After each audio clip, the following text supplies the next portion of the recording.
What a wild one at Yankee Stadium tonight. The Blue Jays going into play, losing a ton in a row, right? You lose the last two games to Seattle, it's no good. You get absolutely shit pumped in Houston through all three games. You can't score any runs. Your offense is pathetic and abysmal. It's embarrassing. And you go into Yankee Stadium and not just beat the New York Yankees, come back in the ninth inning, get Devin Williams to blow another save,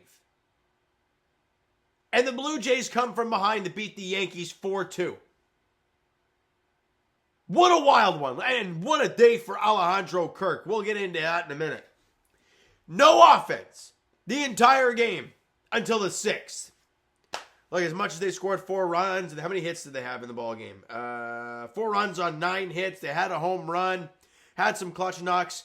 In the end, though, you still only scored 4 runs, and you didn't score till the 6th. So your starting pitcher had to be elite for you to be in the ball game, but it is what it is. Top 6. They bring in the lefty Tim Hill because, of course, the Jays can't do anything against Carlos freaking Carrasco, but whatever. And this is a pitch from Tim Hill down in the zone. And Vladdy drills this thing to left center. Question is it going to have the distance? And it does! Vladdy's second homer of the year. They're up 1-0. You're feeling okay. We're in pretty good shape here, albeit, it's only 1-0. But the way this pitching staff set up, you get to that 6-7 inning mark, and you're up. We know how the rest of the game usually goes. Bottom half of the 7th inning is Waldo Cabrera hits an RBI single off of, I believe, Brendan Little. Scoring Anthony Volpe and ties the game at 1. Then the bottom of the 8th inning, Austin Wells hits a sac fly, scoring Cody Bellinger, who got on base via a bloop snot shot. Double, may I add. He was booging around the bases as you learn as you're a kid to always run it out because you never know. And he was more or less boogieing out of the box. Rounds first, sees the ball drop, throw is offline to second. He gets into second. Just a play that cannot happen. The Bermuda Triangle, ugly stuff. But now you're down 2-1 in the bottom half of the 8th inning. And for Jays fans, you're like, well, there, that's game. It's done. They bring in Devin Williams, top of the 9th inning. And the wheels completely fall off. Now, Devin Williams has been absolutely pathetic for the Yankees to start the year. Going into play today, had an ERA of 7.88. I mean, I don't think he got it out today. No, he didn't get anybody out. Allowed 2 hits, 3 runs, all of which were earned. He's now got an ERA north 11 as a New York Yankee. But in that top of the 9th inning, it starts with a George Springer single to left. Then Andres Jimenez gets drilled on the thigh area by a fastball. So they had 2 on and nobody out here. And then Alejandro Kirk, after throwing out 2 guys in the same inning earlier on in the ball game, drills one to dead center. Now, look, let's be honest. You're a Blue Jay fan. You see the top of the 9th inning. You see Devin Williams on the mound, regardless of what the numbers suggest. And you have guys at runners at first and second with Alejandro Kirk at the dish. Where is your mind going to go? Well, he's going to hit a ground ball to second or a ground ball to short. They're going to get a double play, and there goes any sort of mini rally that you possibly had. But that did not happen. He drives one to dead center field and beats Trent Grisham. And, man, Andres Jimenez had a great read on the ball because he was gone. And George Springer waited up at second base. So if you watch the replay, they're coming around the bases literally right behind one another.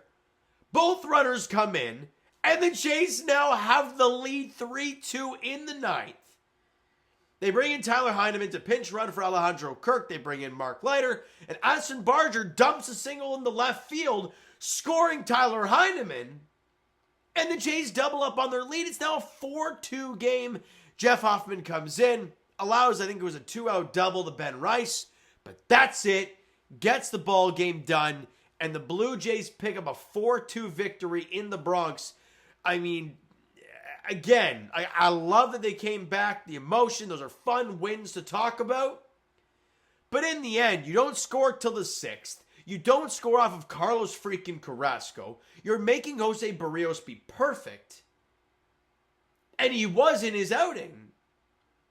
But it's just to keep you in a ball game. I'd love for the offense to score 3 runs in the first, and you're like, whoa, this is nice. But it's been a long time. But it's also been a long time for this team to get a win. And they got one tonight at Yankee Stadium. And again, these games against divisional opponents could, and I mean could, be interesting down the road. The Jays now with the victory. They're back to 500 at 13-13. Can they build off of this? We'll see. I'm not going to overdo it, but we'll see. Vladimir Guerrero Jr. 1 for 3 in the ball game, and the run scored, an RBI, walked once, and obviously the homer, his second home run of the season. He needs to start getting hot. He really does. Him and Bo. Bo went 1 for 5 in the game. Santander 0 for 4. Georgie 1 for 4. Anderson Menace 0 for 2, but walked once and obviously got hit by a pitch. Scored a run. Kirky had a good day. 2 for 4. Drove in 2 runs. Obviously the game-winning run. And as I mentioned, in the same inning, threw out 2 guys at second base. Regardless of what you think Kirk's going to give you at the bat, man, defensively, his arm has been awesome. We all know what his framing's like. Regardless of what that means moving forward. Have a day, Kirky.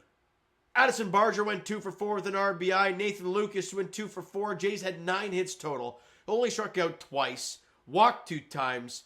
And as I mentioned, Jose Barrios was masterful. He absolutely was. 5 1/3, 5 hits, no runs allowed, 4 strikeouts, walked 2 at Yankee Stadium. He was remarkable. Brendan Little, again, the lefty situation for the Blue Jays is still a question mark. It's been all year, 1 month, and it's going to continue to be a problem, right? Brendan Little went an inning and a third. I get the strikeout stuff is nice, but he allowed 3 hits, allowed the tying run, did get a strikeout, but nothing more. Jimmy Garcia faced 2 guys. You know, and that's tough. Well, I guess he faced 3 guys. He walked 1, but got his 2 guys out. Mason Fluharty went out there, went 2/3 inning, but out of a hit, a walk, and a run. The sac fly from Austin Wells is his problem. And Jeff Hoffman allows a hit, gets a strikeout, picks up save number 6, and more importantly, the Blue Jays pick up a victory. 4-2 over the Yankees in the Bronx. And look, it doesn't get easier, okay? It really doesn't. Gausman goes to the mound for the Blue Jays tomorrow afternoon at 1:05 against Max Fried.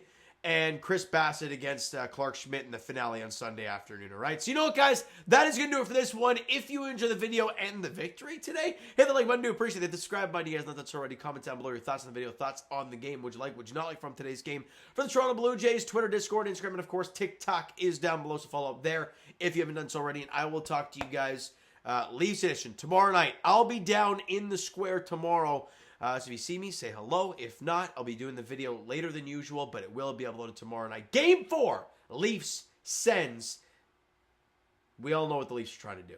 All right? And as for the Toronto Blue Jays, Game 2 of the 3-game set in the Bronx against the Yankees goes tomorrow afternoon at 1:05. Max Fried against Kevin Gausman is a pitching matchup there. Thank you so much for listening and watching. I hope you enjoyed the video and the victory this evening. Talk to you guys then.